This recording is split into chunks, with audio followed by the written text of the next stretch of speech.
లేదు, నువ్వు నన్ను క్షమాపణ అడగడం ఏంటి కవి? నువ్వు నన్ను క్షమాపణ అడగకూడదు. నేను కూడా తప్పు చేశాను కదా.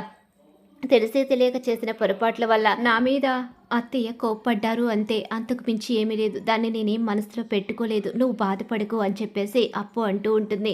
నిజంగా నీలో చాలా మార్పు వచ్చింది. ఇదంతా కూడా నా మీద ప్రేమతోనే భరిస్తున్నావు కదా. ఇక నుంచి నీకు అలా భరించాల్సిన అవసరం లేదు. మన కాళ్ళ మీద మనం బ్రతికి మనమేంటో వాళ్ళకి ప్రూవ్ చేద్దామని చెప్పేసి అంటూ ఉంటాడు కళ్యాణ్. అయితే సరే, కాకపోతే నన్ను పోషించడం కోసం నువ్వు ఇబ్బంది పడ్డం నాకు ఇష్టం లేదు. నేను నిన్ను పోషించగలను. నేను మగాడిలా బ్రతికాను. నేను మళ్ళీ పిజ్జా డెలివరీ బాయ్గా పనిచేస్తాను అని చెప్పేసి అంటూ ఉంటుంది. నువ్వు ఎక్కడా పని చేయడానికి లేదు. నువ్వు పోలీస్ ఆఫీసర్ కావాలని కలలు కన్నావు.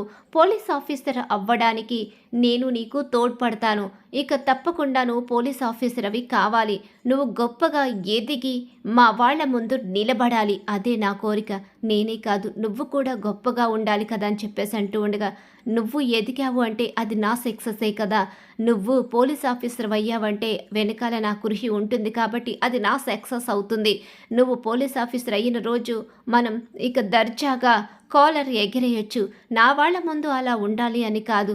నిన్ను వేలెత్తి చూపించి చేత కాదు అని చెప్పి ఎవరైతే అన్నారో వాళ్ళకి బుద్ధి వచ్చేలా చెయ్యాలి. అది ఎవరైనా సరే అని చెప్పేసి కళ్యాణ్ చెప్తూ ఉంటాడు. పోలీస్ ఆఫీసర్ అవ్వడం అంటే చిన్న విషయం కాదు కదా. నేను చూసుకుంటాను, నేను అంతా చూసుకుంటాను, నువ్వేమీ కంగారు పడకని చెప్పేసి అప్పుకి ధైర్యం చెప్పి ఇక పోలీస్ ఆఫీసర్ అవ్వడంలో ప్రాసెస్ ఏంటో, దానికి సెలెక్ట్ అవ్వడానికి ఎలా ముందుకు వెళ్ళాలన్నది మాత్రమే ఆలోచించు, అంతకు మించి ఏమీ ఆలోచించుకో అని చెప్పేసి కళ్యాణ్ చెప్తాడు.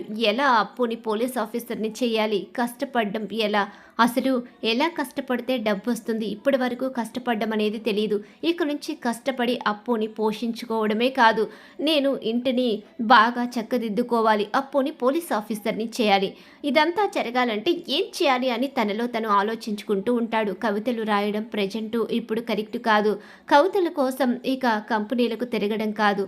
ఇప్పుడు మేము బ్రతకాలి అంటే ముందు ముఖ్యమైన మార్గం వెతుక్కోవాలని నిర్ణయించుకుంటాడు. అలా నిర్ణయించుకున్న కళ్యాణ్ బంటి సహాయంతో ఆటో డ్రైవర్గా మారుతాడు.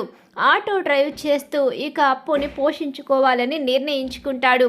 అలాగే అప్పుని ఒప్పించి ఆటో డ్రైవర్గా కొత్తగా ఇక తన వేషభాషని మార్చుకుంటాడు. ఇక కళ్యాణ్ అయితే ఆటో డ్రైవర్గా వర్క్ చేస్తూ ఇక అప్పుని పోలీస్ ఆఫీసర్ని చేయడానికి రాత్రి పవలు అంటూ తేడా లేకుండా కష్టపడుతూ ఉంటాడు. ఆ కష్టాన్ని చూసి రాజు బాధపడి సహాయం చేయాలి అనుకున్న ఆ సహాయాన్ని అందుకోకుండా తన కష్టంతో తన భార్యని పోలీస్ ఆఫీసర్ని చేయాలని నిర్ణయించుకుని అలా కష్టపడి ఎలా అయితే చివరకు తన కష్టంతో తను సంపాదించిన డబ్బుతోనే అప్పుని పోలీస్ ఆఫీసర్ని చేస్తాడు. అడ్డంకులన్నీ తొలగి ఎన్ని అడ్డంకులు వచ్చినా ఎదుర్కొని అప్పుని పోలీస్ ఆఫీసర్గా నిలబెడతాడు కళ్యాణ్. అయితే అప్పు పోలీస్ ఆఫీసర్ అయ్యిందని తెలుసుకుని రుద్రాణి ధాన్యలక్ష్మికి పెద్ద షాక్ అయితే ఎదురవుతుంది. ఇక మిగిలిన కుటుంబ సభ్యులందరూ కూడా చాలా సంబరపడిపోతూ ఉంటారు. ఇక కంపెనీ విషయంలో రాహులే అన్నీ చూసుకుంటూ ఉంటాడు. కంపెనీని దివాళా తీసేదాకా రాహుల్ వదిలిపెట్టడు. కంపెనీని డెవలప్ చేసే ఆలోచనల కన్నా కంపెనీలో ఉన్న సొమ్ము దోచుకుని తనంటూ తను ప్రత్యేకమైన బ్రతుకు బ్రతకాలనే ఆలోచన రాహుల్ది. రుద్రాణి ఎంత చెప్పినా సరే వినిపించుకోకుండా ఇక ఎలా అయితే కంపెనీ విషయంలో తను వెళ్ళవలసిన మార్గంలోనే వెళ్ళి కంపెనీలో అవకతవకలు సృష్టిస్తాడు. అలాగే ఇక ఎన్నో రకాల సమస్యలు సృష్టించి కంపెనీని చేజారిపోయే పరిస్థితికి తీసుకొస్తాడు. ఇక కంపెనీలో ఒక క్లయింట్ ద్వారాగా దొంగ సరుకు అమ్మడం మొదలు పెడతాడు. నకిలీ బంగారాన్ని దించుతాడు. నకిలీ బంగారాన్ని దించి ఇక డిజైన్స్ విషయంలో మోసం చేస్తూ ఉంటాడు.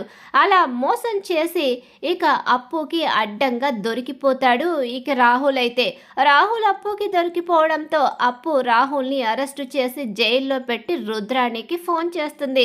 దెబ్బకు రుద్రాణికి ఊహించని షాక్ ఎదురవుతుంది.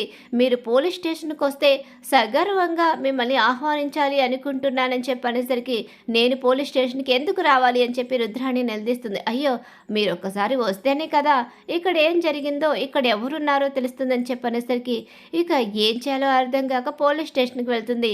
పోలీస్ స్టేషన్లో జైలు ఊచలు లెక్క పెడుతున్న తన కొడుకుని చూసి షాక్ అయిపోయి నిర్ఘాంతురాలైపోయి ఉండిపోతుంది. ఏయ్, నా కొడుకుని ఎందుకు అరెస్ట్ చేశావు? దుగ్గిరాల వంశంలో నా కొడుకు కూడా ఒక వారసుడు. అలాగే ఇక స్వరాజ్ గ్రూప్ ఆఫ్ కంపెనీకి ఎండి స్వరాజ్ గ్రూప్ ఆఫ్ కంపెనీకి ఎండీ కాబట్టే ఈరోజు అరెస్ట్ అయి జైల్లో ఉన్నాడు. వీడు నకిలీ బంగారాన్ని దించి ఇక ఆ కంపెనీకి వస్తున్న క్లయింట్స్ని అందరినీ మోసం చేయాలని చూశాడు. నకిలీ బంగారంతో అడ్డంగా దొరికిపోయాడని చెప్పేసి రుద్రాణికి దిమ్మదిరిగే షాక్ ఇస్తుంది. ఇక ఎప్పటికీ వీడు బయటికి రాడు. ఎందుకంటే వీడు చేస్తున్న దుర్మార్గాలు అలాంటివి. నిజమే, మా అక్క మొహం చూసి వీడిని వదిలిపెట్టాలి. ఏ రోజైనా మా అక్కని భార్యగా వీడు చూస్తే కదా అని చెప్పేసి అంటూ ఉంటుంది అప్పు. అలా రుద్రాణికి దిమ్మదిరిగే షాక్ ఎదురవుతుంది రాహుల్ బండారం బయటపడిపోవడంతో. మరి రాబోయే కథలో ఖచ్చితంగా ఇలా అయితే జరగబోతుంది.